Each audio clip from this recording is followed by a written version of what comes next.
Hi all. നിങ്ങൾ ഈ video click ചെയ്തിട്ടുണ്ടെങ്കിൽ ജീവിതത്തിൽ ഒരിക്കലെങ്കിലും നിങ്ങൾ ഫ്രീലാൻസിങ്ങിനെ കുറിച്ചൊക്കെ യൂട്യൂബിൽ സെർച്ച് ചെയ്ത് നോക്കിയിട്ടുണ്ടാവും അല്ലേ? എങ്ങനെയാണ് ചെയ്യുന്നത്, എങ്ങനെയാണ് സ്റ്റാർട്ട് ചെയ്യേണ്ടതെന്നൊക്കെ. ഞാനും ചെയ്തിട്ടുണ്ട്. ഞാനും കുറേ നാൾ ഇതിൻ്റെ പുറകെ നടന്നിട്ടുണ്ട്, അന്വേഷിച്ചിട്ടുണ്ട്, തപ്പി നോക്കിയിട്ടൊക്കെ ഉണ്ട്, യൂട്യൂബിൽ മുങ്ങി തപ്പിയിട്ടുണ്ട്. പക്ഷെ കൂടുതലും ഞാൻ കണ്ടിട്ടുള്ള വീഡിയോസ് എപ്പോഴും തമ്മിൽ ഓരോ ക്ലിക്ക് ബേറ്റ്സ് ഉള്ള വീഡിയോസാണ്. അപ്പോൾ ഈ ചാനൽ നിങ്ങൾ ഫോളോ ചെയ്ത് തുടങ്ങുകയാണെന്നുണ്ടെങ്കിൽ അധികം ക്ലിക്ക് ബേറ്റ്സ് ഒന്നും അല്ലാത്ത കുറച്ച് റിയൽ ആയിട്ടുള്ള വേർഷനാണ് ഞാൻ കാണിക്കാൻ പോകുന്നത്. ആസ് എ ഫ്രീലാൻസർ ശരിക്കും ഒരു ഫ്രീലാൻസറുടെ ലൈഫ് എങ്ങനെയാണ് ശരിക്കും റിയാലിറ്റി എന്നുള്ളതായിരിക്കും ഞാൻ കാണിച്ചു തരാൻ പോകുന്നത്. So if you are interested you can join me in this journey. എൻ്റെ പേര് അശ്വതി യശസ്. ഞാനൊരു പേഴ്സണൽ ബ്രാൻഡിങ് സ്ട്രാറ്റജിസ്റ്റാണ്, ലിങ്ക്ഡിൻ കോച്ചാണ്, കോണ്ടന്റ് ക്രിയേറ്ററാണ്, ഗോസ്റ്റ് റൈറ്ററാണ്. അപ്പോൾ ഇന്നത്തെ നമ്മുടെ വീഡിയോ എന്ന് പറയുന്നത് നിങ്ങൾക്ക് എങ്ങനെയാണ് ഒരു ഫ്രീലാൻസിങ് ജേർണി അല്ലെങ്കിൽ ഫ്രീലാൻസിങ് കരിയർ സ്റ്റാർട്ട് ചെയ്യാം എന്നുള്ളതാണ്. From scratch step by step ആയിട്ടുള്ള പ്രൊസീജിയറാണ് ഞാൻ പറയുന്നത്. ഇതിനകത്ത് എനിക്ക് വർക്ക് ചെയ്ത കാര്യങ്ങളും കൂടെ ഇൻക്ലൂഡ് ചെയ്തിട്ടാണ് ഞാൻ പറയുന്നത്.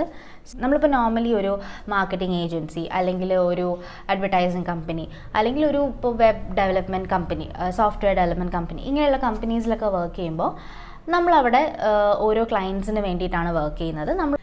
പക്ഷേ ഫ്രീലാൻസിങ്ങിൽ നമുക്ക് ഇങ്ങനെ മിഡിൽ മെൻ ഒന്നും ഉണ്ടാവില്ല. നമ്മൾ ഡയറക്റ്റായിട്ട് ക്ലയൻറ്റുമായിട്ടായിരിക്കും വർക്ക് ചെയ്യുന്നത്, ഇൻഡിപെൻഡൻ്റ്ലി ആയിരിക്കും വർക്ക് ചെയ്യുന്നത്. ഓരോ പ്രോജക്റ്റ് ബൈ പ്രോജക്റ്റായിട്ട് പ്രോജക്റ്റ് ബേസിസിലായിരിക്കും വർക്ക് ചെയ്യുന്നത്. ഇതാണ് ഫ്രീലാൻസിങ് എന്ന് പറയുന്നത്. ഇനി എന്തൊക്കെ കാര്യങ്ങൾ ഫ്രീലാൻസ് ചെയ്യാം എന്ന് പറഞ്ഞാൽ എന്തും ചെയ്യാം. നിങ്ങൾക്ക് ഏത് സ്കില്ലാണെന്നുണ്ടെങ്കിലും നിങ്ങൾക്ക് അതിലാണ് സെല് ചെയ്യാൻ പറ്റുന്ന ഒരു സ്കില്ലാണെങ്കിൽ ആ ഒരു സ്കില്ലിൽ നിങ്ങൾക്ക് ഫ്രീലാൻസിങ് ചെയ്യാവുന്നതാണ്. ഇപ്പോൾ for example graphic designing, video editing, അല്ലെങ്കിൽ content writing, ghost writing, copy writing, social media management ചെയ്യാം, അല്ലെങ്കിൽ web development, software development, animation, അങ്ങനെ എന്ത് വേണമെങ്കിലും, എന്ത് സ്കില്ല് വേണമെങ്കിലും ക്ലയൻസിന് ആവശ്യമുള്ളതാണെങ്കിൽ, ഒരു മാർക്കറ്റിന് ആവശ്യമുള്ളതാണെങ്കിൽ ഓഫ് കോഴ്സ് നിങ്ങൾക്ക് അത് ഫ്രീലാൻസിങ് ആയിട്ട് ചെയ്യാവുന്നതാണ്. അപ്പോൾ അത് തന്നെയാണ് നമ്മുടെ ഒരു സ്റ്റെപ്പ് ബൈ സ്റ്റെപ്പ് പ്രോസസ്സിൻ്റെ ഫസ്റ്റ് സ്റ്റെപ്പ് എന്ന് പറയുന്നത്, ചൂസ് യുവർ സ്കിൽ. ഈ ഒരു സ്റ്റെപ്പ് ഞാൻ എപ്പോഴും പറയുമ്പോൾ കൂടുതൽ ആൾക്കാരും ചോദിക്കുന്നത് എനിക്കിനി സ്കില്ലൊന്നും ഇല്ലെങ്കിൽ ഞാൻ എന്താ ചെയ്യേണ്ടതെന്നാണ്. Totally acceptable question. കാരണം ഞാൻ സ്റ്റാർട്ട് ചെയ്തപ്പോൾ എനിക്കും പ്രത്യേകിച്ച് കാര്യമായിട്ടുള്ള ഒരു സ്കില്ലും ഉണ്ടായിരുന്നില്ല. ഒന്നിലും അങ്ങനെ ഞാൻ ഭയങ്കര കഴിവുള്ള ആളെന്നൊന്നും അങ്ങനെയൊന്നും ഉണ്ടായിരുന്നില്ല, എല്ലാം കണക്കായിരുന്നു. അപ്പോൾ ഞാൻ ചെയ്തൊരു കാര്യം എന്ന് പറയുന്നത് കുറച്ച് ഹൈ ഇൻകം സ്കിൽസ്, കൂടുതൽ പ്രോഫിറ്റബിൾ ആയിട്ടുള്ള സ്കിൽസ് ഏതൊക്കെയാണെന്ന് കണ്ടുപിടിച്ചിട്ട് അതൊന്ന് ട്രൈ ചെയ്ത് നോക്കി. എനിക്ക് ചെയ്യാൻ പറ്റുമോ, ജസ്റ്റ് ചെറുതായിട്ടൊന്ന് പഠിച്ചിട്ട് അതിലൊന്ന് വർക്ക് ചെയ്ത് നോക്കി, എങ്ങനെയാണ് ഞാൻ കംഫർട്ടബിൾ ആണോ എന്നൊക്കെ നോക്കി. എനിക്കൊരു ചെറുതായിട്ട് ഇൻട്രസ്റ്റ് വരുന്നുണ്ടെങ്കിൽ പിന്നെ കൂടുതൽ അതിലേക്ക് ഫോക്കസ് ചെയ്ത് പോയി. അങ്ങനെയാണ് ഞാൻ ആ സ്കില്ല് കണ്ടുപിടിച്ചത്. എല്ലാവർക്കും ജനിക്കുമ്പോൾ തൊട്ടേ സ്കില്ല് ഉണ്ടാവണമെന്ന് നിർബന്ധമില്ലല്ലോ. അപ്പോൾ അങ്ങനെയാണ് നമ്മൾ സ്കില്ല് ചൂസ് ചെയ്യുന്നത്. So if you have trouble in finding your skill, just ഇത്ര ചെയ്താൽ മതി. നിങ്ങൾക്ക് ഇൻട്രസ്റ്റ് ഉള്ള ഒരു 3-4 കാര്യങ്ങൾ, അതെന്തോ ആവട്ടെ, ഇപ്പോൾ ഗ്രാഫിക് ഡിസൈനിങ്ങോ, റൈറ്റിങ്ങോ, വീഡിയോ പ്രസൻറ്റിങ്ങോ, അല്ലെങ്കിൽ വീഡിയോ എഡിറ്റിങ്ങോ, എന്താണെങ്കിലും നിങ്ങൾ ജസ്റ്റ് ഒന്ന് ട്രൈ ചെയ്ത് നോക്കുക. ട്രൈ ചെയ്ത് അതിൻ്റെ കാര്യങ്ങളൊക്കെ പഠിച്ചിട്ട് ഒന്ന് വർക്ക് ചെയ്ത് സ്റ്റാർട്ട് ചെയ്യുക. ജസ്റ്റ് ഒന്ന് ട്രൈ ചെയ്ത് നോക്കുക. ഇഫ് ഇറ്റ് എക്സൈറ്റ്സ് യു, അതിലേക്ക് കുറച്ചുകൂടെ ഒന്ന് ഡീപ്പായിട്ട് പോയി നോക്കുക. പിന്നെ സ്കില്ല് നമുക്ക് ചേഞ്ച് ചെയ്യാം. സ്കില്ല് ചേഞ്ച് ചെയ്യുന്നുണ്ടൊന്നും കുഴപ്പമില്ല. നമുക്ക് കുറച്ച് പോയി കഴിഞ്ഞിട്ട് നമുക്കിപ്പോൾ സ്കില്ല് വേണ്ട, എനിക്കിത് പറ്റുന്നില്ല എന്ന് തോന്നുകയാണെങ്കിൽ ഓഫ് കോഴ്സ് നമുക്ക് ചേഞ്ച് ചെയ്യാം. ഞാൻ സ്റ്റാർട്ട് ചെയ്തപ്പോൾ ഗ്രാഫിക് ഡിസൈനിങ്ങിലാണ് തുടങ്ങിയത്. പക്ഷേ കുറച്ച് കഴിഞ്ഞപ്പോഴേക്കും എനിക്ക് ബേസിക്സ് ഒക്കെ ഞാൻ നോക്കി, ജസ്റ്റ് ക്യാൻവയിലൊക്കെ ബേസിക്സ് ഒക്കെ പഠിച്ചു. പിന്നെ അങ്ങോട്ടൊരു ഡീപ്പായിട്ട് പോകാനായിട്ട് എനിക്കത് ഒരു ഇൻട്രസ്റ്റ് തോന്നിയില്ല. ഞാനപ്പോൾ അത് ഡ്രോപ്പ് ചെയ്തു. ബേസിക്സ് മാത്രമേ എനിക്കിപ്പോഴും ഡിസൈനിങ്ങിൽ അറിയുള്ളൂ. എനിക്ക് ഇൻട്രസ്റ്റ് ഉള്ള കാര്യങ്ങളിലേക്കാണ് ഞാൻ പിന്നെ പോയത്. And the second step would be learn the skills. നിങ്ങളിപ്പോൾ ഒരു സ്കില്ല് ചൂസ് ചെയ്ത് കഴിഞ്ഞു, ഇനി ഇത് കഷ്ടപ്പെട്ട് കുത്തിയിരുന്ന് പഠിക്കുക, നല്ലപോലെ പഠിക്കുക. പഠിക്കാനുള്ള റിസോഴ്സസ് ഒക്കെ മാക്സിമം നിങ്ങൾ കളക്ട് ചെയ്യുക. ഫ്രീ റിസോഴ്സസ് ആണെങ്കിൽ അങ്ങനെ, പെയ്ഡ് റിസോഴ്സസ് ആണെങ്കിൽ അങ്ങനെ. പക്ഷെ ഞാൻ എപ്പോഴും സജസ്റ്റ് ചെയ്യുന്നത് ഒരു സ്കില്ല് നമ്മൾ ബേസിക്സ് പഠിക്കാൻ വേണ്ടിയിട്ട് എപ്പോഴും ഒത്തിരി ഫ്രീ റിസോഴ്സസ് തന്നെ യൂസ് ചെയ്യുക. എന്നിട്ട് അതിൻ്റെ ഒരു നെക്സ്റ്റ് ലെവൽ, ഒരു ഇൻ്റർമീഡിയറ്റ് ലെവലിലേക്ക് പോകുന്ന സമയത്ത് കുറച്ചുകൂടെ പെയ്ഡ് ആയിട്ടുള്ള കോഴ്സസോ മെൻറ്റർഷിപ്സോ അങ്ങനത്തെ കാര്യങ്ങളിലേക്കൊക്കെ പോവുക. ബേസിക്സ് ഒക്കെ പഠിക്കാൻ വേണ്ടിയിട്ട് ജസ്റ്റ് ഒരു ഓവർവ്യൂ കിട്ടാൻ വേണ്ടിയിട്ട് എപ്പോഴും ഫ്രീ കോഴ്സസ് ആണ് നല്ലത്. യൂട്യൂബിൽ നോക്കാം, അല്ലെങ്കിൽ ജസ്റ്റ് ഗൂഗിളിൽ സെർച്ച് ചെയ്താൽ തന്നെ ഒത്തിരി നല്ല റിസോഴ്സസ് കിട്ടും. അതൊക്കെ എടുത്തു വെച്ചിട്ട് നന്നായിട്ട് പഠിക്കുക. പിന്നെ ഈ സ്കിൽസ് എല്ലാം നമ്മൾ തിയറി ആയിട്ട് നമ്മൾ പഠിച്ച് ചെയ്യേണ്ട സ്കിൽസ് ഒന്നും ആയിരിക്കില്ല. എല്ലാം നമ്മൾ പ്രാക്ടിക്കലായിട്ട് ചെയ്ത് നോക്കേണ്ട കാര്യങ്ങൾ തന്നെ ആയിരിക്കും, ഏത് സ്കിൽസ് ആണെങ്കിലും. അപ്പോൾ നിങ്ങൾ പഠിക്കുന്നതിനോടൊപ്പം തന്നെ ഇംപ്ലിമെൻറ്റ് ചെയ്തുകൊണ്ടേ ഇരിക്കുക.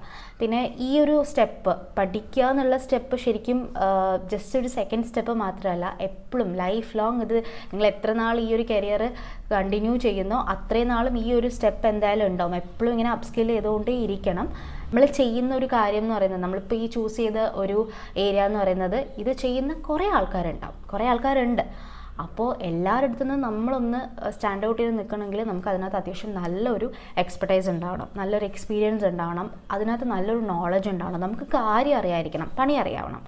അപ്പോൾ അതിന് വേണ്ടിയിട്ട് നന്നായിട്ട് ഡീപ്പായിട്ട് പഠിക്കാം. തേർഡ് സ്റ്റെപ്പാണ് നല്ലൊരു പോർട്ട്ഫോളിയോ ഉണ്ടാക്കുക.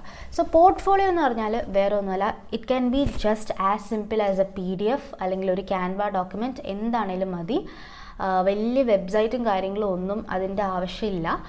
ഒരു സിമ്പിളായിട്ടുള്ളൊരു ഡോക്യുമെൻറ്റ് മതി. അതിനകത്ത് നമ്മൾ ചെയ്തിട്ടുള്ള വർക്ക്സ് അല്ലെങ്കിൽ നമ്മുടെ എക്സ്പീരിയൻസ് എന്തൊക്കെയാണ്, നമ്മൾക്ക് എന്തൊക്കെയാണ് സ്കിൽസ് ഉള്ളത്, ആ സ്കിൽസിനൊന്ന് നമ്മൾ ഷോക്കേസ് ചെയ്യാൻ വേണ്ടിയിട്ട് ജസ്റ്റ് നമ്മൾ കാണിക്കുന്ന നമ്മുടെ പ്രൂഫ് ഓഫ് വർക്ക്, അതാണ് നമുക്ക് പോർട്ട്ഫോളിയോ എന്ന് പറയുന്നത്. സോ ഒരു പോർട്ട്ഫോളിയോയിൽ ഉണ്ടാവേണ്ട കാര്യങ്ങൾ എന്ന് പറയുന്നത് നമ്മുടെ വർക്ക്സിൻ്റെ ഡീറ്റെയിൽസ് ഉണ്ടാവണം, പ്രീവിയസ് വർക്ക്സിൻ്റെ ഡീറ്റെയിൽസ്. ഇനി പ്രീവിയസ് വർക്ക് ഇല്ല, ഇനി ബിഗിനർ ആണെന്നുണ്ടെങ്കിൽ നമ്മൾ സാമ്പിൾ വർക്ക്സ് നമ്മൾ തന്നെ ചെയ്യുക. ആ മോക്ക് വർക്ക്സ് അത് ഇൻക്ലൂഡ് ചെയ്യുക. പിന്നെ നമുക്ക് ക്ലയൻസുമായിട്ട് നമ്മൾ വർക്ക് ചെയ്തിട്ടുണ്ടെങ്കിൽ ആ ക്ലയൻസിൻ്റെ ടെസ്റ്റിമോണിയൽസ്, റിവ്യൂസൊക്കെ, ബീറ്റ ക്ലയൻസ് ആണെങ്കിലും കുഴപ്പമില്ല, അവരുടെ ടെസ്റ്റിമോണിയൽസ്, റിവ്യൂസ് കാര്യങ്ങളൊക്കെ കളക്ട് ചെയ്ത് വെക്കുക. സ്കിൽസ് ഒക്കെ ഉണ്ടെങ്കിൽ കാണിക്കുക. റിസൾട്ട് ബേസ്ഡ് ആയിട്ടുള്ള സ്കിൽസ് ആണെങ്കിൽ റിസൾട്ട്സ് കാണിക്കാം. നമ്മുടെ വർക്ക് ഷോക്കേസ് ചെയ്യുന്നതാണെങ്കിൽ നമുക്ക് സാമ്പിൾസ് കൊടുക്കാം. ഇപ്പോൾ ഡിസൈനിങ് ഒക്കെ ആണെങ്കിൽ നമുക്ക് ഒത്തിരി സാമ്പിൾസ് നമുക്ക് കൊടുക്കാം. പോർട്ട്ഫോളിയോ മിസ് ചെയ്യാൻ പറ്റാത്ത ഒരു സംഭവമാണ്. പോർട്ട്ഫോളിയോ എന്തായാലും ഉണ്ടാവണം.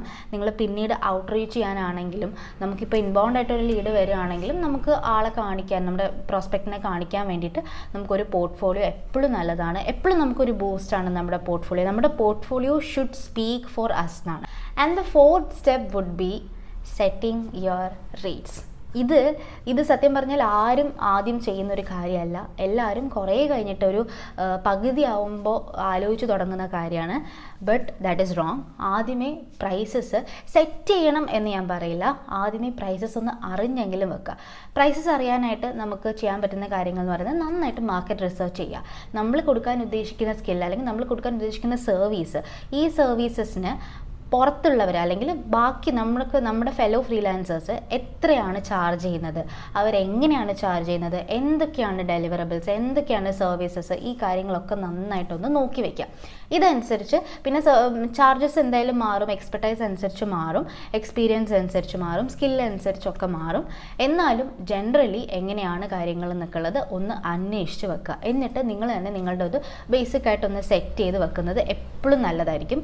പിന്നെ ക്ലയൻറ്റ്സ് വരുമ്പോൾ നമുക്ക് ചിലപ്പോൾ നെഗോഷിയേഷൻസ് ഉണ്ടാവാം, നമുക്ക് അങ്ങോട്ടും ഇങ്ങോട്ടും ഒക്കെ പ്രൈസ് മാറാം, തിരിയാം, അതൊക്കെ നോർമലാണ്. പക്ഷെ എന്നാലും നമുക്ക് ഒരു അറിവുണ്ടാവണം എങ്ങനെയാണ് പ്രൈസ് ചെയ്യേണ്ടത്, ഏത് റേഞ്ചിലാണ് വരുന്നത്, അറ്റ്ലീസ്റ്റ് ആ ഒരു റേഞ്ചെങ്കിലും അറിഞ്ഞു വെക്കുക. ആൻഡ് അടുത്ത സ്റ്റെപ്പാണ് ഏറ്റവും ഇമ്പോർട്ടൻ്റ് ആയിട്ടുള്ള സ്റ്റെപ്പ്. അപ്പോൾ നമ്മൾ സ്കില്ലൊക്കെ പഠിച്ചു, എല്ലാം പോർട്ട്ഫോളിയോ ഒക്കെ സെറ്റാക്കി. ഇനിയാണല്ലോ നമ്മുടെ മെയിൻ സംഭവം, ക്ലയൻസിനെ കണ്ടുപിടിക്കുക എന്നുള്ളത്. അപ്പോൾ ക്ലയൻസിനെ കണ്ടുപിടിക്കാനായിട്ട് നമുക്ക് ഒത്തിരി മെത്തേഡ്സ് ഉണ്ട്. ഈ മെത്തേഡ്സിനെല്ലാം നമുക്ക് ബ്രോഡ്ലി രണ്ടായിട്ട് ഡിവൈഡ് ചെയ്യുകയാണെങ്കിൽ ഒന്ന് ഇൻബൗണ്ടും ഒന്ന് ഔട്ട് ബൗണ്ടും ആണ്. സോ ഇൻബൗണ്ട് എന്ന് പറയുന്നത് അല്ലെങ്കിൽ ഇൻബൗണ്ട് ലീഡ്സ് എന്ന് പറയുന്നത് നമ്മൾ ഇങ്ങോട്ട് അപ്രോച്ച് ചെയ്യുന്നത്. ഔട്ട് ബൗണ്ട് എന്ന് പറയുമ്പോൾ നമ്മൾ അങ്ങോട്ട് ചോദിക്കുന്നത്, ഔട്ട് റീച്ച് ചെയ്തിട്ട് നമ്മൾ അങ്ങനെ കണ്ടുപിടിക്കുന്നതിനാണ് ഔട്ട് ബൗണ്ട് എന്ന് പറയുന്നത്.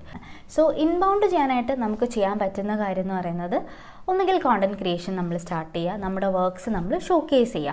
ഇപ്പോൾ സോഷ്യൽ മീഡിയ പ്ലാറ്റ്ഫോംസിൽ നമ്മൾ ഷോക്കേസ് ചെയ്യുക, അതാണ് നമുക്ക് ചെയ്യാൻ പറ്റുന്നത് ഇൻബൗണ്ട് ലീഡ്സ് വരാനാണെങ്കിൽ. അല്ലെങ്കിൽ ഇൻബൗണ്ട് ആയിട്ട് വരുന്നത് നമുക്ക് റെഫറൽസ്, ആരെങ്കിലും നമ്മളെ റെഫർ ചെയ്തിട്ടുണ്ട്, അങ്ങനെയാണെങ്കിൽ നമുക്ക് ഇൻബൗണ്ട് വരും. നമുക്ക് അത്യാവശ്യം നല്ലൊരു നെറ്റ്വർക്ക് ഉണ്ടെങ്കിൽ നമുക്ക് അത്യാവശ്യം ഒരു നല്ലൊരു നെറ്റ്വർക്ക് ഉണ്ടെങ്കിൽ നമുക്ക് അത്യാവശ്യം ഒരു നെറ്റ്വർക്ക് ഉണ്ടെങ്കിൽ നമ്മൾ ഇന്ന സർവീസ് ചെയ്യുന്ന ഒരാളാണ് എന്ന് കുറച്ച് ആൾക്കാർക്ക് അറിയാമെങ്കിൽ ആൾക്കാർ നമ്മളെ റെഫർ ചെയ്യാനുള്ള ചാൻസ് ഉണ്ട്. അപ്പോൾ ഇതൊക്കെയാണ് ഇൻബൗണ്ട് ആയിട്ടുള്ള വഴി എന്ന് പറയുന്നത്.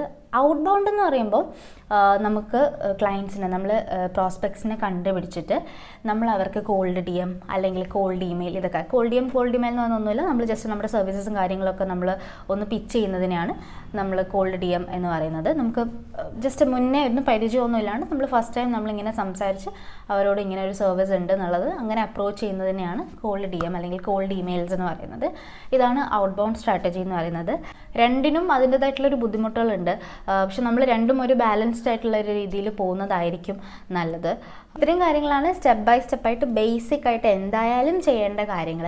പിന്നെ ഇതിൽ ഏതെങ്കിലും ഒരു പോയിന്റ് എക്സ്ട്രാ ആയിട്ട് ഡീപ്പായിട്ട് ഇനിയും സംസാരിക്കണം എന്നുണ്ടെങ്കിൽ പറഞ്ഞാൽ മതി, നിങ്ങൾ കമൻസിൽ ഇട്ടാൽ മതി, ഞാൻ അതിനെക്കുറിച്ച് വീണ്ടും ഡീറ്റെയിൽഡ് ആയിട്ടൊരു വീഡിയോ ചെയ്യാം. പിന്നെ എനിക്ക് പറയാനുള്ളത് ജസ്റ്റ് ഒരു ലാസ്റ്റ് നോട്ട് എന്നുള്ള രീതിയിൽ എനിക്ക് പറയാനുള്ളത്, ഇത് കുറച്ചൊരു ഹാർഡായിട്ടുള്ളൊരു പ്രോസസ്സ് തന്നെയാണ് ഫ്രീലാൻസിങ് എന്ന് പറയുന്നത്.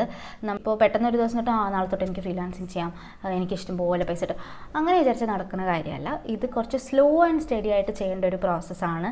ഇത് നമ്മൾ അത്യാവശ്യം നല്ല രീതിയിൽ നമ്മൾ കഷ്ടപ്പെടേണ്ടി വരും, കുറേ ഹാർഡ് വർക്ക് ചെയ്യേണ്ടി വരും. പക്ഷെ പേഷ്യൻ്റ് ആയിട്ട് ഇരിക്കുകയാണെന്നുണ്ടെങ്കിൽ നമുക്ക് നല്ല റിസൾട്ടും കിട്ടും. നമ്മൾ സ്കിൽസ് നമ്മൾ എപ്പോഴും അപ്സ്കിൽ ചെയ്യാൻ റെഡിയാണ്, എപ്പോഴും ലേൺ ചെയ്യാൻ റെഡിയാണ്. നമ്മൾ കുറച്ച് കഷ്ടപ്പെടാൻ റെഡിയാണെന്നുണ്ടെങ്കിൽ, നിങ്ങൾക്ക് അത്രയും ഇൻട്രസ്റ്റും ഉണ്ടെങ്കിൽ, ചൂസ് ചെയ്യുന്ന സ്കില്ലിൽ അത്രയും ഇൻട്രസ്റ്റ് ഉണ്ടെങ്കിൽ അത്യാവശ്യം കഷ്ടപ്പെട്ടാൽ നല്ല വർത്തായിട്ടുള്ള ഒരു ഫീൽഡ് തന്നെയാണ്. പിന്നെ ഇത്രയാണ് ഈ വീഡിയോയിലുള്ളത്. നിങ്ങൾക്ക് ഇനി ഈ പറഞ്ഞതിൽ എന്തെങ്കിലും ഡൗട്ട്സ് ഒക്കെ ഉണ്ടെങ്കിൽ നിങ്ങൾക്ക് കമൻസിൽ ചോദിക്കാം. അപ്പോൾ ഓക്കെ ബൈ.